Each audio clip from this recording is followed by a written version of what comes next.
আমার হাজবেন্ডের আপডেট এখনো তেমন রেসপন্স করছে না। আজকে সকালে আমি অনেকবার ডেকেছি, চোখ খুলে নাই।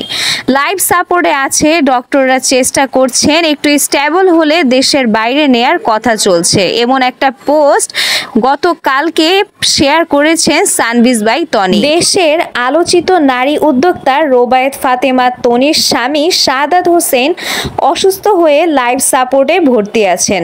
শনিবার মানে 5 অক্টোবর এক ফেসবুক স্ট্যাটাসে বিষয়টি নিশ্চিত করেছেন তনি নিজেই। সেখানে তিনি লিখেছেন, আমার হাজবেন্ডের আপডেট এখনও তেমন রেসপন্স করছে না। আজকে সকালে আমি অনেকবার ডেকেছি, চোখ খুলে নাই। লাইফ সাপোর্টে আছে, চিকিৎসকরা চেষ্টা করছেন, একটু স্টেবল হলে দেশের বাইরে নেয়ার কথা বলছে। তনি আরও জানান, আমি হাসপাতালে আছি। সানভিজ সারফাজ বাসায় আমার মায়ের সাথে আছে। সারফারাজ কিছুই বোঝে না, ছোট বাচ্চা, শুধু এটুকু ফিল করতে পেরেছে তার ড্যাডির কিছু হয়েছে, ছেলেটারও ভীষণ জ্বর।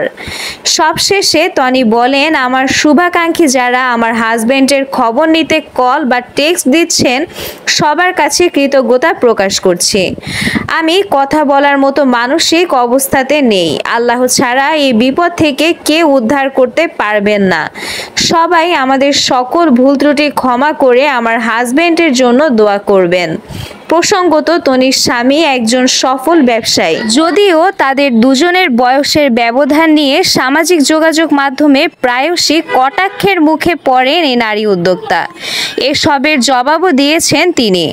শাহাদাত হোসেন তনির দ্বিতীয় স্বামী। প্রথম স্বামীর সঙ্গে বনিবনা না হওয়ায় বিচ্ছেদের পথে হাঁটেন তনি। এরপর ভালোবেসে বিয়ে করেন শাহাদাতকে। প্রথমে পরিবার মেনে না নিলেও পরবর্তীতে সব ঠিক করে নেন তনি।